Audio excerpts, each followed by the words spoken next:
허남식 시장이 10년 삼선을 하고 예. 이제 떠나는 자리가 되어서 예. 새누리당부터 시작해서 여권 성향의 무소속 후보까지 예. 후보가 난립하고 있는 게 예. 부산 선거가 더 치열해지고 있는 원인이 아닐까 싶은데 그런 측면도 분명히 있습니다. 어느 정도 있습니까? 그 뭐 비율로 따져서 얼마인지는 뭐 정확하게는 모르겠습니다만은 새누리당이 지금까지 부산에서 계속 한 20년 이상을 계속 일방적인 지지를 받아왔는데 예. 그러다 보니까 이건 완전히 주머니에 소개된 호두알을 취급하는 거 아니냐. 예. 대선 때도 무수한 공약을 했는데 예. 부산 대표 공약이라고 하는 것도 지금 새누리당이 신공항 문제를 빼더라도 7개입니다. 예. 대표 공약이라고 내세운 게 예. 그 신공항을 포함하면 8개가 됐는데 예. 그 중에 하나도 지금 제대로 진행이 안 되고 있단 말이죠. 심지어는 그 중에 선박금융공사 같은 건 이미 안 되는 일로 정부 스스로 못을 박아버린 상황이고 예. 그 이외에도 허다한 공약들, 신공항 공약만 하더라도 결국 공약해놓고 공수표를 날려버린 MB 정권하고 똑같은 전체를 밟고 있습니다. 지금 2년 차에 들어갔는데 이제 수요조사를 다시 하겠다 이런 수준에서 지방선거를 치르고 나면은 뭐 8월 달에 뭔가 그 보고서가 나온다 그러던데. 그땐 지방선거를 넘기고 보자고 하는 그런 평가되겠죠. 그러면 수요조사입니다, 그게. 이거 뭐 하겠다는 게 아니라 해야 되냐 말아야 되냐를 조사하겠다는 게 수요조사고. 그 다음에 또 타당성 조사라는 게 또 있다는 게 있어요. 이런 MB 때 했던 것과 똑같이 이거는 공년별로 돌리는 하지 않기 위한 그런 시간 끌기 작전밖에 안 된다. 중앙정부는 할 생각이 전혀 없다. 부산 시민은 그런 분노를 하고 있는 거죠. 이외에도 모든 선거 공약들이 진행이 아예 안 되거나 뭐 미적미적 조사 수준에 있거나 이렇게 한다 그러면은 박근혜 대통령의 7대 공약, 8대 공약은 제대로 지켜질 게 한 개도 제대로 없겠다라는 게 부산 시민들이 불만과 분노죠. 뭐 좀 기다려봐라. 박근혜 대통령이 약속 지킬 거니까 조급하게 자꾸 서둘지 말고 천천히 기다리면 해줄 거다 이렇게 이야기하죠. 근데 지난 YS 때 TK 민심이 돌았었던 거는 뭐 저도 그때 청와대에 있긴 했습니다만은 물론 상대적으로 김영삼 대통령이 부산에 좀 더 많은 뭐 신경을 쓰거나 했던 거는 뭐 인지상정이겠죠. 예를 들면 삼성 자동차를 부산 녹산공단, 지금 정확한 신호공단인데 부산 강서구에 유치를 했다든지 이런 작업들은 YS가 부산 출신이기 때문에 가능했던 일이라고 봅니다. 그런 점에서 대구는 상대적으로 박탈감도 있을 수 있죠. 이제 큰 틀에서 보면 TK 지역은 오랫동안 권력을 누린 지역이어서 부산에 일시적으로 잠깐 그런 더 뭐라 그럽니까? 영어로 어드밴티지. 이제 그동안의 불균형을 좀 시정해주는 그런 조치를 한 게 막 서운하고 박탈감을 그때 TK는 사정을 많이 당했던 것 같아요. 그래서 전부 줄줄이 낙마하는 거기에서 상당히 분노를 했던 것 같은데. 그런 면도 있고 여러 가지가 다 복합적인 거겠죠. 근데 그 당시에 사정이라고 하는 게 딴 게 아니죠. 공직자 재산 공개시키고 그러다 보니 그 전에 많이 권력을 갖고 있었던 사람들 그것도 어떤 지금처럼 비교적 깨끗한 정치가 아니라 정경유착 이 부패 구조가 아주 뭐 이렇게 굳어져 있던 그런 상황에서 오래 권력을 누린 집단에서 그런 타격을 받는 사람이 많이 나올 수밖에 없는 거죠. 당연한 겁니다. 그러나 TK는 그 권력의 성실감을 그런 데서도 확인하고 왜 우리만 치느냐고 할 수 있는데 그건 상실감은 이해를 합니다만 올바른 저는 지적은 아니라고 생각합니다. 부산에서는 특히 신인이죠. 우선 그 지역에서 이제 재작년에 한번 출마를 했다 떨어진 사람이고 그리고 이제 부산 시민들이 의외로 그런 면에서는 시야가 이제 부산 중심으로 바라보는 그런 지역성이 강한 지역이구나는 더 느꼈고요. 또 부산 안에서 민주당이라고 하는 게 별로 관심의 대상이 아니고 두 번째는 저는 민주당 안에서도 또 뭐 주류 다수파가 아니고 비주류인 셈이죠. 네. 그러니까 이중의 제약이 저한테는 존재하는 셈이고 그래서 그건 하나하나 단계를 밟아서 극복해 나가는 수밖에 없겠죠. 저 바람도 있고 또 오거돈 전 장관이 야권 후보인 것처럼 그렇게 인정되어서 그쪽으로도 지지도가 많이 빠져가죠. 그러다 보니 저로서는 이제 3중 4중의 장벽에 막혀서 그러니까 잘 전진을 못하고 있는 셈인데 기대감이라고 봅니다. 부산 언론이나 부산의 여론 주도층은 저한테 부산을 좀 바꿔줄 그런 사람 아니냐. 당을 떠나서 부산 정치를 활성화시키고 좀 부산의 그 새로운 활력을 만들어내줄 수 있는 그런 기여를 할 수 있는 사람이다라는 그런 인정과 기대가 있다고 생각합니다. 저도 그렇게 생각합니다. 그러나 지금은 야권 연대니 후보 단일화를 말할 수 있는 시점이 아니다. 지금은 부산이야말로 김 대표 처음 이야기한 대로 완전히 춘추전국 시대거든요. 우선은 후보와 정당 구도가 확정이 안 되어 있습니다.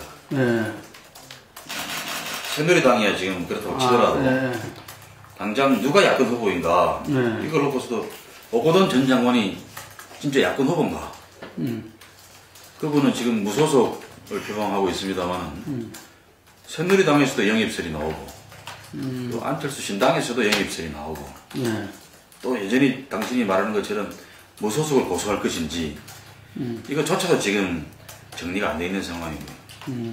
또 불확정 변수가 안철수 신당이 3월달에 창당한다는데 그 창당이 되고 나서 그 당의 후보로 어떤 사람을 영입을 하든 내세울지 그게 오거돈이 될지 다른 사람이 될지도 알 수가 없는 거고요.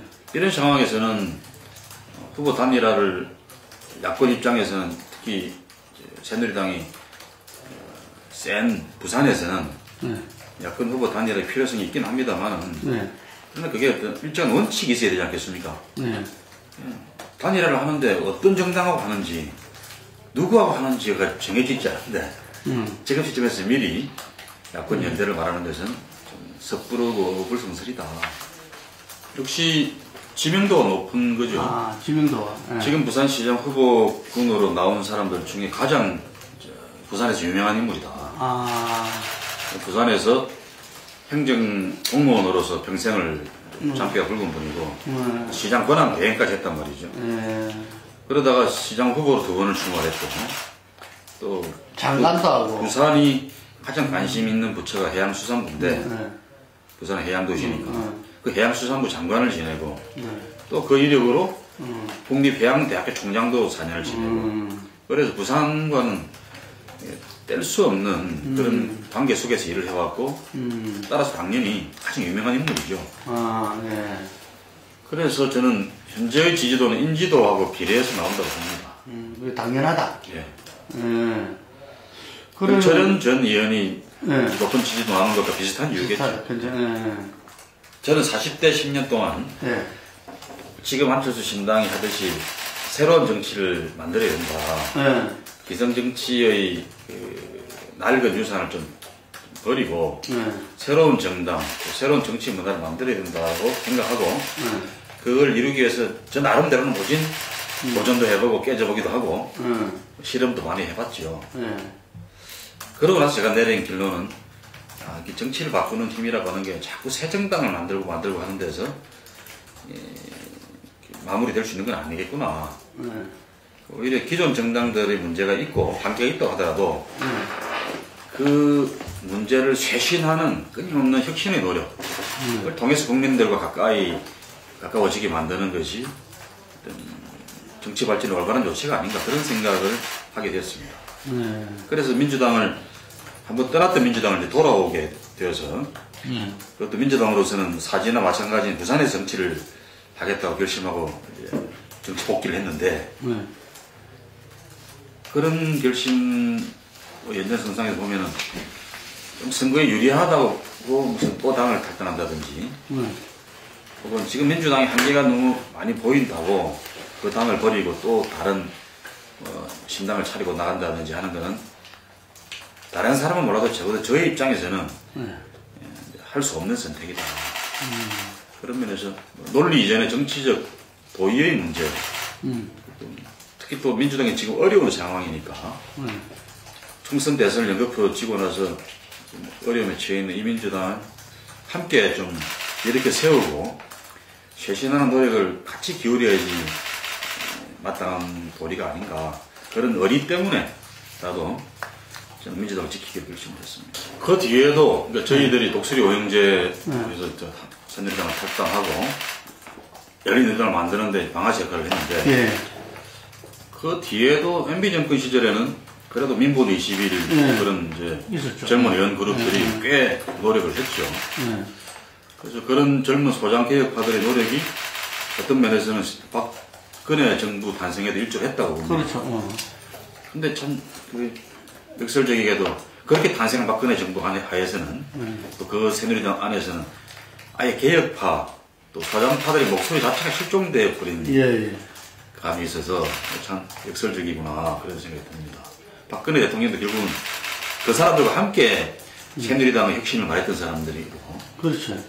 그런 이미지를 가지고 집권까지 성공할 수 있었는데 이제 대통령이 되고 난 박근혜 정부와 새누리당에서는 개혁의 목소리는 실종되고 없고 심지어 대선 때 국민들 앞에서 공약했던 또 뭐 엄청난 그런 뭐 이벤트로 국민들 앞에 새누리당의 변신을 약속했던 무슨 정치 쇄신 또 경제 민주화 이런 큰 캐치프레이즈조차도 다 실종되고 없는 상황이란 말이죠. 여기에 대해서도 새누리당 안에서도 아무런 이의 제기가 없고 비판이 없다고 하는 것은 지금 집권 여당이 거의 죽은 정당이 되고 있다. 혹은 대통령 한 사람을 쳐다보는 그런 허수아비 정당이 되었다. 이렇게 말씀드릴 수도 있겠습니다. 저도 2002년도 이회창 총재 시절 박근혜 의원하고 저하고 주동이 되어서 그때 한나라당 쇄신 투쟁을 한 적이 있었습니다. 그래서 쇄신위원회도 만들고 막 했는데 그때 박근혜 의원이 도저히 공격을 못 이기고 탈당해버리고 그랬죠. 이회창 총재의 왕당파로부터 공격을 당해서 탈당도 하고 그랬던 적이 있어요. 당도 만들었잖아요. 그런 걸 지금 김 대표 말씀하고 연결시켜 생각해보면은 그때 당시에는 박근혜 대통령 당 본인이 주인이 아닌 당이었지 않습니까? 그런 면에서 민주주의 하자는 거는 같이 권력을 나누자는 이야기인데 그러니까 내가 주인이 아닐 때는 권력을 나누자 그러고 지금은 이제 내가 주인이 되었으니까 나눌 필요가 없다고 그러고 이런 식의 흔히 독재하는 사람들이 보여주는 전형적인 행태죠 그게. 그런 면에서 저는 박근혜 대통령이 진짜 민주주의자가 아니었구나라는 걸 요즘 새삼스럽게 절감합니다. 진정한 민주주의자라면은 내가 요구하는 입장이든 또 내가 나눠줘야 될 입장이든 일관된 철학의 바탕 위에서 행동화해야 되는 건데 이건 화장실 갈 때 마음 다르고 나올 때 마음 다른 사람은 민주주의자가 아닌 거죠. 그런 점에서 좀 전에도 김영삼 전 대통령 아드님 김현철 씨하고 점심 식사를 같이 하다 왔는데 우리 둘이서도 해외 이야기를 해본 게 박근혜 대통령 치하에서는 진짜 이건 민주주의가 과거 박정희 대통령 시대 또 돌아가는 듯한 그런 기분을 맛보고 있는 그 이야기 심정을 서로 토로한 적이 있었습니다. 물론 이제 우리나라 국민들이나 제도가 워낙 그동안에 많은 변화가 있었고 발전이 있었기 때문에 박 대통령이 그렇게 되돌리고 싶어도 돌리지는 못할 겁니다만은 그러나 우리나라 민주주의는 여러 가지 차원에서 계속 훼손을 가고 있는 것만은 분명한 사실이죠. 작년에 대선 개입한 공무원들의 그 문제를 수사하는 검찰총장을 쫓아내고 특별수사팀장인 윤석열 씨를 그 자리에서 쫓아내는 그런 모습을 보면서 이건 진짜 민주주의가 아니고 과거 유신시대 회기 아니냐 그런 생각을 할 수밖에 없었죠. 저는 부산시장 선거를 치르려고 생각하는 입장에서는 부산시장 선거가 중앙정치 대리전이 안 됐으면 좋겠다고 생각을 합니다. 특히 너무 어려운 지금 현실을 겪고 있는 부산 시민들을 생각하면은 새로운 부산시장 뽑는 선거가 부산을 어떻게 하면 잘 살릴 수 있을지 또 개혁할 수 있을지 이런 잣대로 시장을 뽑아야 될 텐데 중앙정치 대리전이 되면은 그런 부산의 이슈는 실종될 수밖에 없겠죠. 그러나 또 한편 지방선거조차도 대통령과 정부에 대한 평가의 선거이기도 합니다. 그런 단적의 성격을 부정할 수는 없는 거죠. 그 점에서는 지금 현재는 비록 국민들 이 대통령 수행 평가를 50% 이상 지지를 한다 그러지만 저는 점점 시간이 가면 갈수록 심지어 부산의 입장에서 봐도 대통령의 정치에 대한 그 부산 공약을 지금 거의 공수표로 날리고 있다든지 또 예산 배정에서도 부산을 차별하고 확대한다든지 이런 문제들이 대통령에 대한 그 평가로 직결될 수밖에 없는 것이고 그 결과가 저는 시장 선거에도 영향을 미칠 거라고 생각합니다. 전국 평균 이하 정도가 아니라 전국에서도 가장 최악의 수준입니다. 특히 부산 경제는 대기업이 없지 않습니까? 전국 100위권 안에 드는 기업이 부산에 하나도 없습니다. 그 사실이 상당히 놀라운 사실입니다. 99%가 이 중소기업 경제거든요. 대기업이 있어도 100위권 안에는 없는 거고. 그래서 지금 우리나라 경제가 IMF 때보다 더 힘들다라는 게 중소기업체들이나 또 자영업자들의 이야기들인데 일부 대기업만 괜찮은 거죠 지금. 근데 부산은 그 일부 대기업 괜찮은 경제 혜택을 못 보는 경제란 말이죠. 그런 점에서 부산 경제는 지금 최악의 상황이고 실제로 총생산, 그러니까 부산 지역의 순 총생산이 전국에서 한 13위 수준입니다. 부산이에요? 예. 그리고 고용률이 17개 지도 중에 가장 낮고요. 당연히 실업률 높고 또 노인인구 비율은 7대 광역 중에서 가장 높고 노인들이 많이 사시고 신생아 출생률은 전국에서 가장 낮고 젊은 사람들이 일자리가 없으니까 다 떠나는 그런 도시가 되어버렸다는 거죠. 그런 부산의 입장에서 올해 이전 작년이네요. 작년 1년 박근혜 대통령 취임 1년 동안 그런 대기업 경제로부터 혜택도 못 보고 오히려 중소기업이나 자영업자들은 세금 폭탄만 그들에 맞은 한 해였습니다. 그런 면에서 다른 이유로 박근혜 정부를 어떻게 평가할지는 모르겠지만 적어도 경제와 민생의 측면에서는 부산 시민들은 박근혜 정부에게 등을 돌릴 수밖에 없는 상황이다. 어떤 부산 경제에는 박근혜 1년 동안 해준 게 뭐 있노? 세금 폭탄밖에 때리게 돼 있냐? 이렇게 말하는 게 부산 경제인들의 민심이기도 합니다. 지금도 새누리당에서는 이런 부산이 어렵다는 거 다 인정을 하고요. 새누리당조차도 인정을 합니다. 부산이 어렵다. 박민식 의원은 대단하던데 보니까. 그래서 뭐 똥걸레가 됐다든가 뭐. 그래서 부산을 발전시키려고 그러면은 해법이 근데 옛날이랑 똑같습니다. 힘 있는 여당이 시장 맡아야 부산이 발전할 수 있다. 근데 지난 20년간 계속 똑같이 해오고 똑같은 논리로 표를 얻었고 그래서 새누리당 시장이 계속 해왔고 국회의원들 대다수를 새누리당 해왔지만 부산이 발전해오지 못하고 오히려 형편이 추락하지 않았습니까? 근데 이 부산이라는 도시가 다른 지방 도시보다는 훨씬 입지 조건이 좋은 도시란 말이죠. 세계적인 항만을 갖고 있는 도시고 일본이나 태평양 하에서 열려있는 아주 좋은 발전의 입지를 갖고 있는데 그런 부산이 지금은 대구나 광주나 대전보다 더 못한 도시가 됐다. 인천은 두말할 나위도 없고요. 그래요? 모든 생산 지표가 그렇고 경제 지표가 다 그렇습니다. 이거 누구 책임이냐?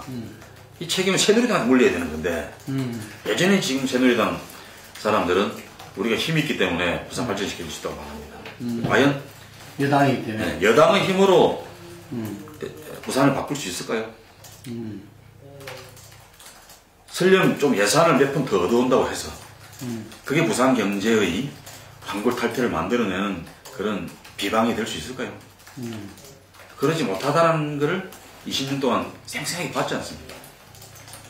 저는 부산을 바꾸는 가장 근본적인 힘은 부산 시민들의 이 무기력 자포자기 이를 일깨워내는 지도력이라고 생각합니다. 그래서 부산도 한번 할 수 있다는 자신감을 불러일으키고 그걸 바탕으로 부산의 정치, 행정, 교육 이런 모든 측면에서 일대 개혁을 이루어내야 되는 거죠. 그런 부산 대개혁만이 추락한 부산을 다시 이렇게 세우고 발전의 활력을 만들어내는 그런 해결책이라고 생각하는데 저는 그런 면에서 제가 준비된 개혁시장 후보다 이렇게 자부를 합니다. 저 스스로 정치 입문하고 나서 단 한순간도 뭐 기득권에 인연해서 안주한다든지 해본 적이 없이 우리나라 정치의 개혁을 위해서 헌신해온 그런 사람이고 또 고향인 부산이 몰락하고 있는 것이 못내 안타까워서 걱정 끝에 부산에 돌아가서 부산을 다시 이렇게 세우는 데 일조를 해보자 그런 마음으로 부산으로 귀향해서 정치하고 있는 사람이기 때문에 개혁시장으로서는 저만한 책임자가 없을 거라고 생각합니다. 새누리당 의원들이 아무리 개혁을 말해도 그건 어떤 찻잔 속의 태풍일 수밖에 없죠. 또 행정전문가 출신이 아무리 개혁을 한다 그래서 자기 친정을 이제 수술하는 그런 개혁을 할 수 있겠습니까? 어려운 이야기죠. 야권에서도 일부 환경론자들은 가덕도 신공항을 반대하는 사람들도 있습니다. 그러나 저는 부산이 독립적인 발전의 길을 걷기 위해서는 가덕도 신공항은 불가피하다. 하지 않으면 안 되는 대역사다고 생각하죠. 지금까지 부산 발전을 이야기한 사람들 혹은 행정을 해온 사람들의 말을 들어보면은 마치 중앙정부에서 조금 뭐 SOC 사업 예산 같은 걸 더 떠오면 부산 발전이다. 그렇게 생각해 온 면들이 많습니다. 근데 그 결과는 처참하지 않습니까, 지금? 부산에 좋은 기업들을 만들어내고 또 유치를 하고 그걸 통해서 부산 경제가 발전을 하고 사람이 모여들게 만들고 이런 선순환 과정을 만들어내지 못한다는 문제가 있는데 결국은 부산이 자꾸 서울만 쳐다보고 중앙정부로부터 시에만 기다리는 이런 방식으로는 부산의 발전은 불가능하다라는 걸 이제는 우리 확인했다고 생각합니다. 그렇다면 해답은 서울과도 경쟁하는 도시. 그게 제가 말씀하는 부산 독립선언인 거예요. 부산 독립선언. 부산 독립선언을 해야 된다. 독립선언. 서울도 경쟁 상대라고 생각하고 중앙정부를 상대로 우리 권리를 요구하고 찾아와야 되는 거다. 그 우선 핵심에는 지금 지방자치라고 말합니다만은 자치권이 약하거든요. 그래서 재정 권한, 행정 권한을 중앙정부로부터 대거 좀 이양시켜야 되고요. 적어도 OECD 수준, OECD 평균이 재정권, 행정권한이 한 40% 정도 지방정부가 있는데 우리는 20% 수준 이하입니다. 이걸 배 이상 이제 지방정부의 권한을 더 강화시켜야 되고 그러면서 동시에 부산 정부 자체가 부산시정부가 서울과도 경쟁하는 그런 입장에서 국제 자유도시로서의 부산의 발전 비전을 세워야 된다고 봅니다. 많은 항구 도시들 이 그런 발전 모델을 갖고 이미 좋은 성과를 내고 있죠. 중국의 상하이가 지방 도시이면서도 중국의 경제 중심지이고 또 홍콩이 그렇고 싱가포르이 그렇습니다. 이런 항구 국제적 항만 도시의 입지를 활용한 세계적 도시의 모델을 벤치마킹해서 부산도 항만이라는 입지를 잘 활용하면서 동시에 그런 모든 국제 도시들은 항만만 있는 게 아니라 그런 세계적인 수준의 공항까지 같이 갖고 있습니다. 이제 물류가 꼭 특히 화물까지도 항구로만 배로만 운송되는 게 아니지 않습니까? 항공 물류가 비중이 엄청나게 커졌고요. 그런 항구와 공항이 시너지 효과를 내는 게 지금의 세계적 도시들의 모델입니다. 그래서 저는 부산 신공항이 반드시 필요하다. 가덕도에 세우는 것이 꼭 필수적이라고 봅니다. 지금 현재의 제도에서도 그 방향으로 풀어나갈 숙제가 여러 가지 있죠. 예를 들면은 저는 그것도 부산 홀대라고 주장하는데 인천경제자유구역이라는 게 있습니다. 예. 부산에도 부산 진해 경제자유구역이 있습니다. 근데 인천경제자유구역은 부산 경제자유구역의 2배 이상의 면적입니다. 더욱이 부산 진해 경제자유구역은 산지가 많아서 땅의 활용도가 많이 떨어지죠. 그러니까 가뜩이나 비대화되어 있는 수도권에 제 친구인 송영길 시장이 들으면 기분 나쁘겠습니다만 그 인천에다 더 많은 그런 경제자유구역이 갖는 입지가 많이 있거든요. 특혜를 더 많이 주고 원래부터 그런 입지가 좋았던 지방 도시나 부산은 점점 올라가고 있는데도 오히려 인천보다 절반 이하의 경제자유구역만 설정해 주는 것이 저는 중앙정부의 부산 홀대라고 주장하는 겁니다.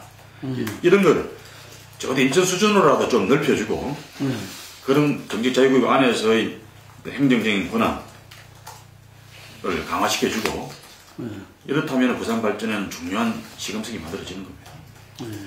이 이외에도 이제 다른 제도를 바꿔서 할 수 있는 일들도 있죠. 저는 부산 국회의원들이 찔끔찔끔 내놓는 해양 무슨 뭐 특별시에 관련된 법이라든지 뭐 이런 것들을 좀 제대로 홍콩이나 싱가포르 수준의 국제자유도시를 만들 수 있는 수준으로 국제자유도시 특별법을 만들어서 부산 국제자유도시를 실현하는 제도적 기반을 만들어야 된다고 주장합니다.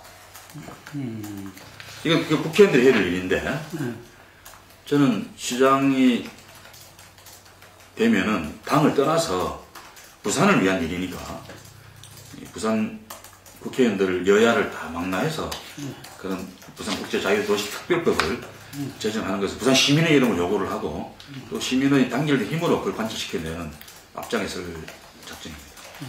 박근혜 대통령 공약이었죠. 부산이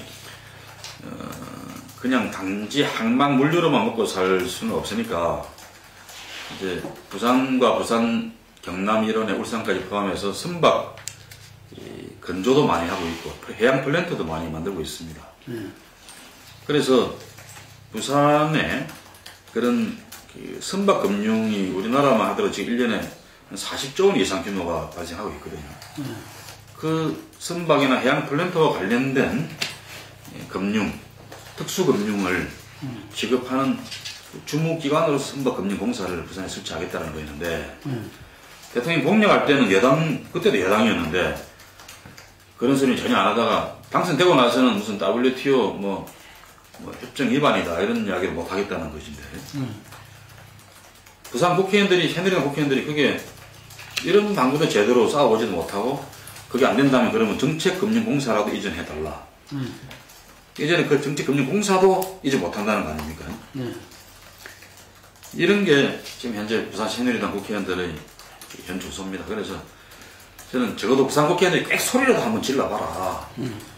부산 국회의원들이 자기 직을 내놓고라도 대통령하고 담판을 하고 욕을 하고 그러면 어떻게 중앙정부가 부산을 이렇게 무시하고 할 때를 하겠습니까? 그런 차원에서 저는 이런 문제들을 시민들 앞에 명명백백히 좀 내놓고 끝장 토론을 해보자 이런 장입니다. 대부분은 저는 제 이야기에 동의한다고 느꼈습니다. 근데 문제는 이제 그렇다고 대안이 민주당은 좀 불편하다 이런 겁니다. 근데 저는 서울 사람들이 4년에 한 번씩 여당 야당을 바꿔버리는데 그건 국회의원들뿐만 아니라 서울시장 또 구청장 뭐 시의원 할 것 없이 가차없이 마음에 안 들면 바꿔버리잖아요. 서울시의회 의원만 하더라도 4년 만에 한 번씩 한 80~90%가 상대방 쪽으로 획획 변화가 생기는데 저는 그게 서울 시민들이 새누리당이 좋아서 민주당이 예뻐서 그런다고 전혀 생각하지 않습니다. 일종의 머슴을 부리는 채찍질이죠. 저는 부산 시민들도 서울 사람들이 그런 좀 머슴 다루는 법을 배웠으면 좋겠습니다. 그래서 민주당이 좋아서가 아니라 새누리당이 잘못했으면은 좀 바꿀 줄 알아야 돼요. 회초리를 때려야 되는 건데 그래서 이쪽 머슴을 한번 써보고 또 이쪽 머슴이 마음에 안 들고 잘 못한다 싶으면 또 새누리당으로 바꿔보고 이러면 이 정당들이 서로 경쟁하면서, 긴장하고 경쟁하면서 부산을 위해서 치열한 경쟁을 할 거고, 그 속에서 중앙정부의 일방적으로 종속된, 그래서 시에만 바라보는 그런 부산이 아니라 서울을 향해서 당당하게 요구하고 경쟁하는 그런 도시로서의 자립적 발전이 가능할 거다. 근데 지금처럼 계속 잘못해도 또 새누리당, 뭐 미워도 새누리당 이런 식으로는 결국은 부산 시민들이 새누리당의 거꾸로 종이 되는 거죠. 새누리당 정치인들이 입 발린 소리들, 뭐 이렇게 내가 가서 예산 많이 받아올게요 하는 그런 이야기들에 한 번, 두 번은 속을 수 있는데 세 번, 네 번 계속 속는다는 것은 그건 문제가 많은 거죠. 그런 면에서 좀 주인 역할을 되찾기 위해서라도 이번에는 좀 회초리를 제대로 들어주셨으면 좋겠습니다. 요즘 좀 많이 희석됐고요. 반면에 또 뭐 노무현 전 대통령을 싫어하는 사람들은 또 노무현 당이다 이런 식으로 신노당이다 이렇게 되네. 그분이 돌아가시고 안 계시는데도 그런 식으로 또 이제 배척하는 사람들도 있고요. 그러나 저는 이러든 저러든 간에 부산 시민들이 무슨 호남이 부산의 경쟁 상대는 아니지 않습니까? 부산 경제를 몰락하게 만든 주범이 호남이 아니거든요. 그렇죠. 어떻게 보면 수도권이죠. 부산 경제의 그 엑기스를 블랙홀처럼 뽑아가는 것은 수도권이란 말입니다. 하다못해 무슨 대형 유통자본이 부산의 롯데마트니 뭐 이마트니 이런 대형 유통 자본이 들어오면은 재래시장이나 이 거리 상권은 초토화됩니다. 그전에는 그 상인들이 벌어서 부산 안에 쓰고 아이들 공부시키고 하면서 살았는데 이제는 그 사람들이 다 일자리를 뺏기는 대신에 그 쇼핑은 편리해졌겠습니다만은 그런 대형 유통점들이 벌어들인 돈들은 다 서울로 빨아간단 말이죠. 그런 면에서는 서울이 경쟁 상대인 겁니다. 호남이 아니라. 저는 시민들께서 그런 왜 부산 경제가 이렇게 힘든지, 시민들의 민생이 왜 이렇게 점점 고달파지는지를 그 비밀의 열쇠를 좀 잘 자각하셨으면 정말 좋겠습니다. 제가 그런 말씀 자꾸 드리는데 해보면 다 수긍을 하세요. 근데 그래도 또 야, 민주당은 좀 불쾌하다 이런 건데 그 민주당이 좋아서가 아니라 진짜 이 머슴들을 자꾸 경쟁시키는 차원에서라도 서울 사람들처럼 좀 영리하게 채찍질 해주셨으면 하는 게 제 다시 내리는 말씀이죠. 지금 현재도 여전히 민주당에 비해서는 지지도가 더 높죠. 그만큼 기대감이 아직은 있다는 건데, 저는 안 신당의 미래에 대해서는 그야말로 반반의 전망을 합니다. 그러니까 뭐 기본 가정을 양당과 차별화된 정책을 만들어낼 수 있는가, 쉽지 않은 과제죠. 새누리당이나 민주당도 나름대로 고민하고 국민들과 호흡하면서 정책을 만들어내고 하는 건데, 그런 면에서 새누리와 민주당과 차별화된 제3의 길을 정책으로 내놓을 수 있는가. 두 번째는 그런 정책들을 현장에서 실행할 새로운 인물들을, 그야말로 새정치라는 이름에 걸맞는 참신하고 능력 있는 인물들을 얼마나 발굴해서 배치할 수 있는가. 이 두 가지에 따라서, 두 가지가 어떻게 성과가 생기는가에 따라서 선거의 실패가 좌우된다고 봅니다. 제가 좀 더 불리하게 되더라도 안철수 신당이 일정한 성과를 좀 거뒀으면 좋겠습니다. 그래서 그런 자격이 민주당 쇄신에도 도움이 되고, 그래서 민주당도 지금보다 훨씬 좀 변화되고 혁신된 모습으로 거듭났으면 좋겠고요. 그런 에너지가 다 모여서 지방선거 이후라도 야권 전체를 크게 통합 재편되는 그런 경로로 갔으면 하는 바람을 갖고 있습니다. 저는 부산 개혁을 계속 주창해 왔는데요. 그게 그냥 뭐 구호로서가 아니라 부산 개혁을 이룰 수 있는 구체적인 핵심 정책들을 이슈화시킬 생각입니다. 그래서 지금 준비하고 있는 것들 몇 가지가 있는데 그런 거를 단계별로 하나씩 내놓고 그래서 말로만 부산 개혁이 아니라 저 사람이 하자 그러는 일을 함께 하면 부산이 확 바뀌겠구나. 그런 걸 실감나게 만드는 그런 핵심 정책 이슈들을 한 서너 가지 정도 전면에 내걸고 싸움을 벌여나가면 과거의 부산시장 야당 후보들처럼 좀 이슈 없는 선거, 새누리당과 차별화가 잘 안 되는 그냥 바꾸자 이런 선거가 아닌 구체적인 정치 이슈를 내걸겠다. 시민들이 공감하고 가슴을 열 수 있는 그런 이슈 선거를 만들 수 있도록 보고요. 지금 이 준비 중에 있습니까? 뭐 예, 몇 가지 이야기 하실 수 있는 이미 내놓은 것도 있습니다. 예를 들면 단계적 탈원전을 위한 부산 전기료 반값 이런 것도 제가 이미 작년부터 떠들고 있는 거고요. 여기 대해서도 시민들의 관심과 공감이 점점 넓어지고 있는 상황입니다. 부산이 국내 최대의 원전 도시인데 이 원전 도시이면서도 시민들이 스스로 그 두려움에 대한 인식도 별로 없고 또 그 피해에 대한 보상도 요구하지 않고 있거든요. 그래서 저는 부산을 30년 계획으로 탈원전을 시켜야 된다. 그러기 위해서는 지금 당장 수명이 다 된 원전, 고리 1호기 같은 건 즉시 폐쇄를 해야 됩니다. 그리고 추가 원전 건설을 막아야죠. 그래야 30년 후에라도 탈원전이 되는 거 아닙니까? 현재 가동 중인 원전이 수명이 끝나면 부산은 탈원전의 도시가 되어야 되는데 근데 탈원전만 된다고 뭐 끝나는 건 아니니까 대안이 있어야죠. 그 대안을 만들기 위해서는 저는 부산을 신재생 에너지 산업의 메카로 만들어야 된다. 오바마 미국 대통령도 미국의 신성장 산업 중 가장 중요한 걸 신재생 에너지 산업이라고 제시하고 엄청난 예산을 쏟아붓고 있습니다. 근데 부산 스스로는 그 재원이 없으니까 저는 부산 전기료 반값 운동을 통해서 그 재원을 확보를 해서 부산 신재생 에너지 기금을 만들자. 또 일부는 시민들에게 혜택도 주지만 한 반 정도는 기금을 만들어서 신재생 에너지 연구와 산업 진흥에 쓰겠다. 그 물꼬를 만들어 보겠다는 겁니다. 이런 이슈는 시민들이 충분히 공감할 수 있는 이슈라고 생각을 하고요. 그래서 여러 가지 문제가 따라갑니다. 거기에는 지금 한 5km 정도로 되어 있는 원전 비상계획구역을 30km 이상으로 이 선진국 선례들입니다. 30km 이상으로 확대를 시키고 그러면 현재의 법 테두리 안에서도 반값 전기를 할 수 있습니다. 그 지원 근거들이 다 있거든요. 아니면 전기를 많이 사용하는 대기업 공장들의 원전 이용 부담금을 매긴다든지 그래도 재원이 만들어집니다. 지금 물 이용 부담금이라고 수돗물에 매기는 이용 부담금이 상류 지역의 주민들한테 대한 지원 또 오염 방지 이런 걸 위해서 연간 8천억 원 정도를 거두거든요. 똑같이 왜 원전 이용 부담금은 못 매기냐 이겁니다.